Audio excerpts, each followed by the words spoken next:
The coffee pot hissed again, that quiet, angry steam that never quite sounded like it belonged in a place full of pancakes and jukeboxes. Janelle Carter poured the last of it into a chipped white mug and slid it across the counter without being asked. Earl always came in at 9. Earl always took his coffee black. No cream, no sugar, no small talk. She didn't take it personal. Earl was one of the good ones. Ray's Diner was the kind of place that made you forget what year it was. Wood paneling on the walls, menus laminated so long ago that the corners had curled. The booth seats were cracked in places, patched with duct tape, and the specials hadn't changed since Clinton was in office. But people still came, mostly out of habit, sometimes out of loneliness. And Janelle? Janelle stayed. She moved like someone who'd memorized the rhythm of the place. Napkins tucked, silverware rolled, coffee filled before the cup hit empty. No wasted motion, no extra words. Behind the counter, a teenage server named Holly fumbled with the receipt printer. Janelle leaned over, tapped the feed button, and it sputtered back to life. "Thanks," Holly said, eyes wide. "It hates me. It just likes to be asked nicely," Janelle replied without a smile, but her tone was gentle.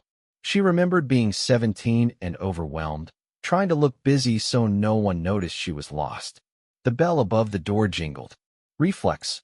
Janelle turned to greet whoever it was, but it was just the Anderson twins leaving. She nodded as they passed. Neither said thank you. They never did. She didn't mind. Not much. The clock ticked past 10:47 p.m. It was that stretch of the night where time slowed down. The dinner rush was long gone. The bar crowd hadn't stumbled in yet, and the fluorescent lights made everything look a little too honest. Janelle rubbed the back of her neck, listening to the hum of the fridge and the dull clink of dishes in the sink.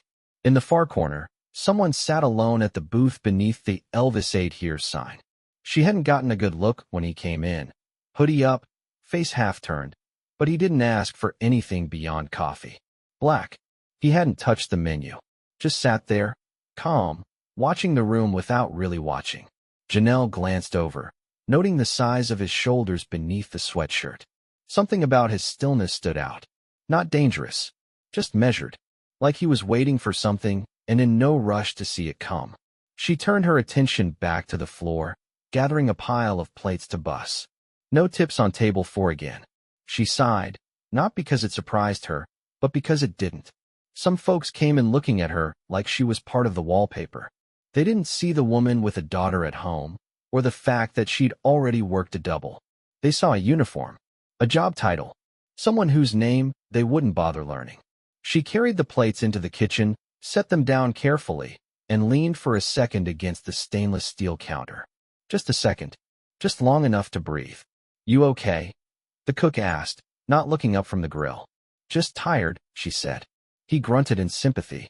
That was the language of Ray's. Grunts and nods and unspoken understandings. Back out on the floor, Janelle caught sight of Holly staring at the door, her shoulders stiff, eyes wide.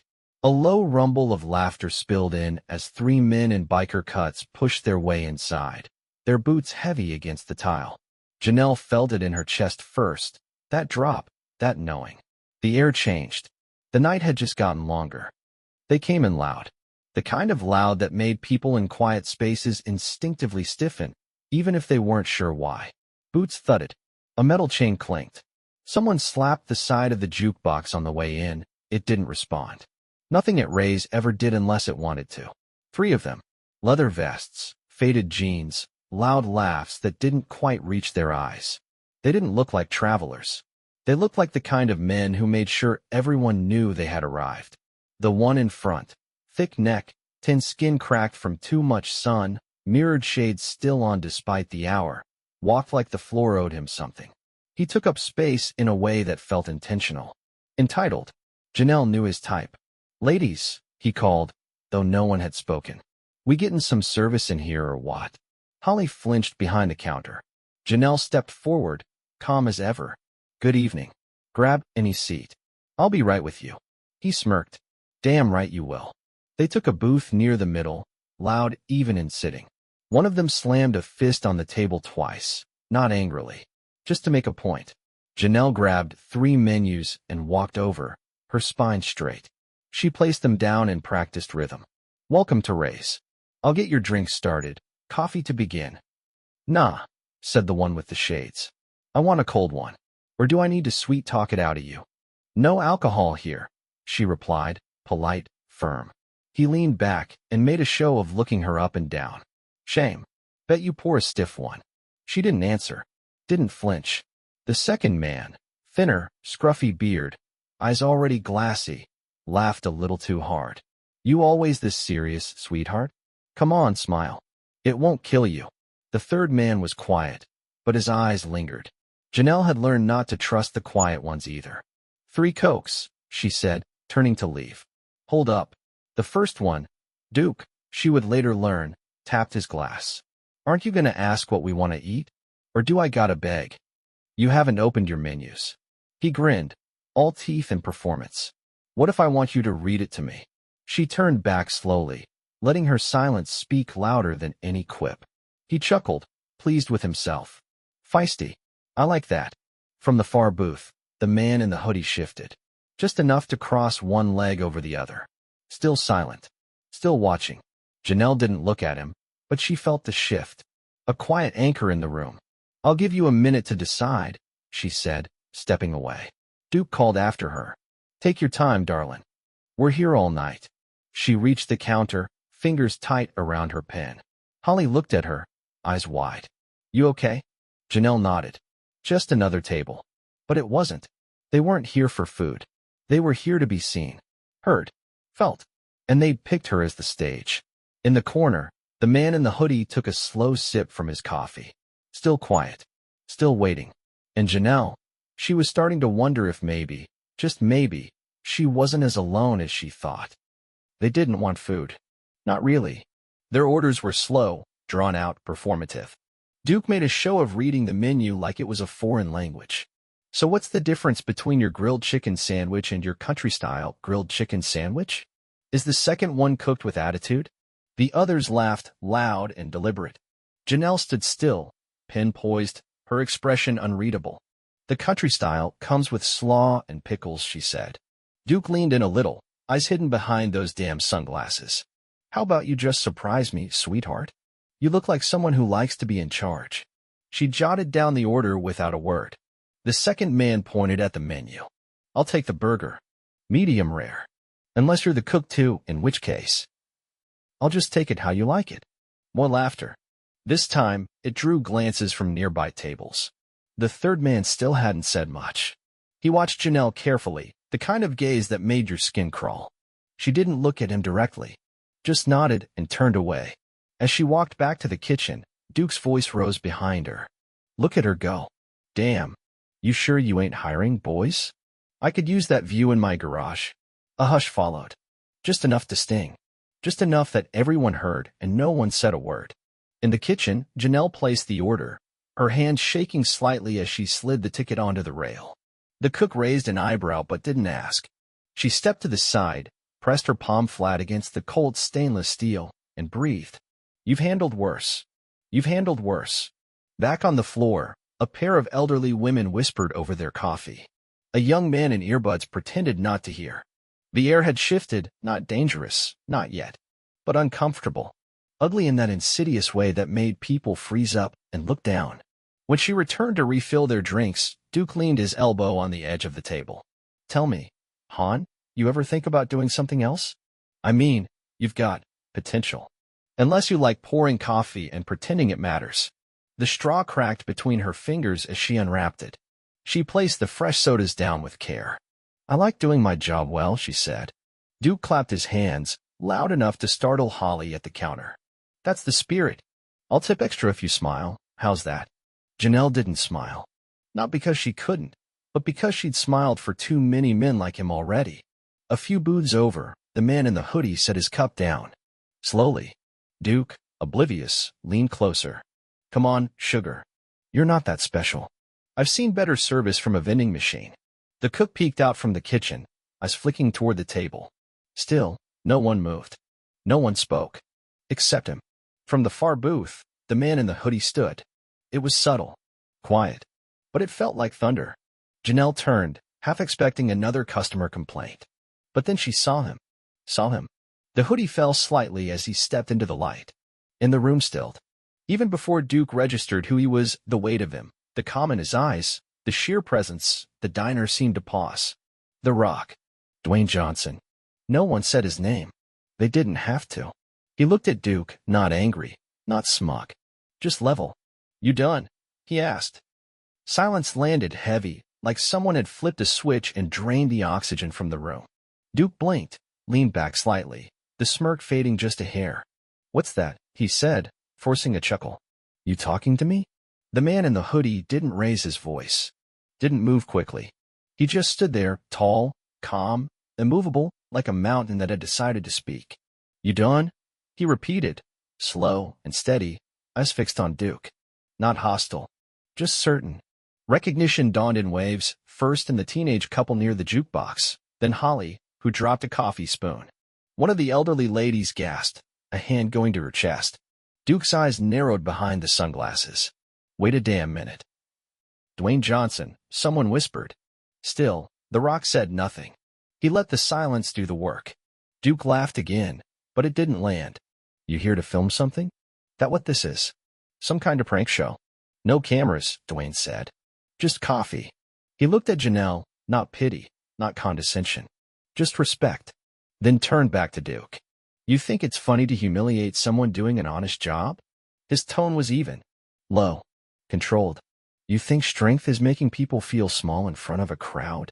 Duke opened his mouth, then closed it. The other 2 men at the booth shrank back just enough to be noticeable. Dwayne stepped forward. Not a threat, just presence. Like gravity had shifted in the room and everything leaned toward him. Let me tell you something, he said. That woman has been on her feet for 10 hours straight. She's probably dealt with more grief in a night than you have in a week, and she still shows up. She still serves. She still stands. He looked around the diner now, his voice rising just a notch. Y'all ever notice how the people who work the hardest, get tipped the least, thank the least, are the same people folks think they can talk down to? A few heads nodded. Quiet agreement. The kind people feel but rarely say. Service work ain't easy, Dwayne continued. It's skilled. It's thankless. And it's damn near sacred, because without it, nothing works. You eat because of her. You sit here, cracking jokes, because she does her job. He turned back to Duke. And you think mocking that makes you powerful? Duke didn't answer. His jaw clenched, fingers twitching near the edge of his Coke. She didn't flinch. She didn't spit in your food. She did her job. That's strength. Dwayne stepped closer, now only a foot from the table. So I'll ask again. You done? Duke glanced around the room, saw the eyes watching. Not just strangers. Witnesses. He grinned, but it was brittle now. Hey, man. We were just having fun. Dwayne raised one eyebrow. The kind of look that didn't need words. The Rock stepped back once, gave Janelle a nod. Sorry if I interrupted your service. She blinked, then nodded, her throat too tight to speak. He turned to walk back toward his booth, the space he'd held quiet all night. And Duke? Duke didn't say another word. Duke's mouth twitched like he wanted to say something. His pride buzzed beneath his skin, restless and burning. But whatever comeback, he had fizzled under the weight of eyes on him, not just Dwayne Johnson's, but the whole diner's. The moment stretched thin, taut like a pulled rubber band. Dwayne didn't press. He didn't gloat. He simply turned back toward his booth, calm as ever, the way someone leaves a storm they know they already ended. Duke tried to laugh. Well, guess you showed us, he muttered. Big guy with big words. Dwayne paused mid-step. He didn't turn all the way back. Just enough to look over his shoulder. Words matter, he said. How you use them. Who you use them on. You think I'm trying to impress you? He let out a quiet chuckle. Man, you already impressed me, just not how you think. A few quiet snickers stirred in the room. Even the cook cracked the kitchen window open a sliver wider to listen. You walked in here like a lion, Dwayne continued. But it took all of 2 minutes for everyone to see what you really are. Duke's face darkened, but he stayed seated. Dwayne stepped back toward the counter instead, gesturing gently to Janelle. Can I get a refill, please? If you've still got patience for one more cup. Janelle nodded slowly, like her brain had to catch up to what her hands already knew. She took his cup with steady fingers and filled it, the weight in her chest beginning to lift. The warmth of the coffee pot rising like something holy. He accepted it with a small smile. Thank you, he said, eyes level. For the service. And the strength. Janelle managed a quiet, "You're welcome." It came out hoarse but real. Dwayne returned to his seat, leaned back, sipped his coffee. The booth seemed to expand around him, not from size, but calm. Like the room had been waiting for someone to remind it how to breathe. At the biker's table, Duke muttered something under his breath. The second man pulled out his phone and stared at it like it might offer a way out. The third kept his head down, chewing his straw like it was a toothpick. Janelle stepped back to her counter, slowly. Holly whispered, "That was, wow." Janelle just nodded. The quiet had changed. Not the kind that came from discomfort, the kind that follows a truth said out loud. A stillness earned. Across the diner, a teenage boy at the corner table leaned to his dad. "Is that really The Rock?" he whispered. The father didn't answer. He just looked at Janelle and said, "It is tonight." Duke wasn't done. Not really. Men like him rarely are. He stirred the ice in his glass with one thick finger, like he was thinking hard. Calculating. Janelle didn't approach again. She dropped off the check, quick, clean, professional. The kind of exit you made when you didn't want to give someone another opening. But Duke didn't need an opening. He made his own. He stood. The scraping of the vinyl booth echoed louder than it should have. His boots thudded once against the tile. He took a slow, deliberate step toward the corner where Dwayne sat. "You know, man," Duke began, hands on his hips, "it's real easy to talk about respect when you've got 200 pounds of muscle behind it." Dwayne didn't look up, just sipped his coffee. "But me," Duke went on, voice pitching higher, trying to rally courage or an audience. "I see a guy like you, and I think, yeah, of course you get to be the hero. You walk in, throw some words around, everyone claps." Now Dwayne looked up. Not annoyed. Just present. Duke tilted his head. "What if you weren't who you are, huh? What if you were just some regular guy? Still got people lining up to pat you on the back?" Dwayne leaned forward slightly, arms folded. "Respect doesn't come from fame. Or size. It comes from how you treat people who can't do anything for you." Duke snorted. "Please. You're not special." Dwayne's brow lifted, not mocking, just patient. "You're right. I'm not. I'm lucky. But that's not the same thing." He stood slowly, calmly, not looming, just meeting Duke's height, and still somehow towering. "You think this is about me?" Dwayne said, voice low and clear. "It's not. This is about the woman you tried to belittle because she didn't laugh at your jokes. Because she didn't play along. Because you're used to people shrinking around you." The room was still again. Duke opened his mouth, and then closed it. Dwayne took a step forward. No threat in it. Just truth. "You couldn't do what she does," he said. "Not because it's beneath you. Because you don't have the patience. The discipline. The backbone." He paused. Then added, quieter, "You think working a diner makes someone less? Try serving food with dignity while people like you act like the table gives you a throne." Duke looked down, then back up. "Man, you act like you know me." "I don't," Dwayne said. "But I saw what you chose to be tonight. That's on you." He stepped back. His message delivered. Duke stood there, jaw tight. But something in his eyes shifted, not remorse. Not yet. But awareness. The realization that he'd lost the room. He turned, muttering something low, and stalked back to his booth. The other two were already gathering their things. They paid in cash. No tip. They left without a word. The bell above the diner door jingled again as it shut behind them. The sound was almost delicate, like it didn't want to disturb the silence that followed. No one moved at first. The cook leaned against the window ledge, arms folded across his chest. Holly whispered, "Did that just happen?" Janelle didn't answer. She stood behind the counter, one hand resting lightly on the edge. Her knuckles were white, but her face had settled, not blank, not shaken. Just still. The kind of stillness that comes after a storm passes, when you're waiting to see what's been damaged and what's still standing. From his booth, Dwayne took another sip of coffee. It had probably gone cold by now, but he didn't seem to notice. Janelle reached beneath the counter, pulled out the check pad again. She didn't need to, he hadn't ordered anything else, but the motion gave her something to do. A return to normalcy. She walked over slowly. "You okay with that pie now?" she asked, voice quiet. Dwayne smiled, the real kind. "Depends. Is it still the apple?" "Fresh this morning. I'll take a slice." She nodded, went to the case, plated it carefully. brought it over with a fork tucked under the edge. When she set it down, he looked up. Not at the plate. At her. You were already handling it, he said. Her brow lifted slightly. I wasn't stepping in to save you, he added. Just thought it was time someone else felt what it's like to get stared down. Janelle let out a breath that was almost a laugh. Well, she said, you're good at that. He grinned. Comes with the eyebrows. That broke it. A small chuckle escaped her, and she looked away for a second, wiping her hands on her apron. She didn't thank him.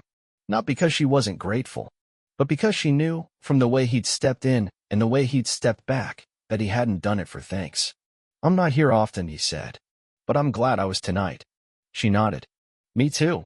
Across the diner, one of the regulars, Earl, slid a folded bill under his cup. Quietly. Without a word. The teenage couple left together, the girl squeezing the boy's hand a little tighter than before. Even Holly stood a little straighter.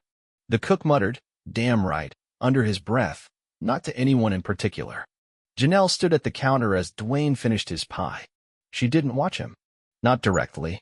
But she felt the room again, how it had changed. How the air seemed lighter now. Like dignity had settled back into its place. When he left, he didn't make a show of it. No selfies, no name drops, no final words. Just a quiet nod to Janelle. And she nodded back. By the time the door closed behind him, the diner had returned to its soft rhythms. Forks clinked, coffee pots hissed, the low hum of the fridge filled the corners. But something had changed. Not in volume, in texture. Like someone had opened a window and let in air that hadn't been there before. Janelle wiped down a table that didn't need it. Her movements were slow, thoughtful. She kept replaying the moment in her mind, not just the confrontation, but the restraint. The ease with which he took control of the moment without ever raising his voice. There was power in that. A kind of presence that didn't demand space, it deserved it. Holly wandered over, still holding her notepad but not writing anything. Do you think he, just comes to places like this? Janelle shrugged. I think he goes where people forget to look. They stood there for a moment, side by side, watching the empty booth where Dwayne had sat. The plate with the apple pie had been cleaned, not a crumb left. Holly bit her lip. You didn't need him, you know? You were handling it. Janelle turned to her, not smiling, but soft. I know. But it mattered that he had said something. That someone had decided to back dignity instead of pretending not to see. That was the part that stuck. Later, as the clock crept past 2 a.m. and the last customers filtered out, Janelle slipped off her apron and tucked it behind the counter. The streets were quiet, dew gathering on the sidewalk outside. Her keys jingled as she locked the front door behind her. She stood there for a moment, under the buzzing light of the awning, looking out at the empty parking lot. She thought about the years she'd spent swallowing her voice to keep a job. The moments she'd stayed silent because the risk of speaking was heavier than the cost of enduring. Tonight, she hadn't fought back. She hadn't needed to, but she'd stood her ground. And someone had seen that and chosen to say, that matters. Her phone buzzed in her pocket. A message from her sister, a photo of her niece holding a drawing, Janelle in her work uniform, smiling with a halo of hearts around her. Janelle laughed, a low breath of warmth in the night air. She texted back, tell her Aunt Jay is stronger than she thinks. Then she walked to her car, not lighter, not freer, but taller. Dignity doesn't shout. It stands. And tonight, so had she.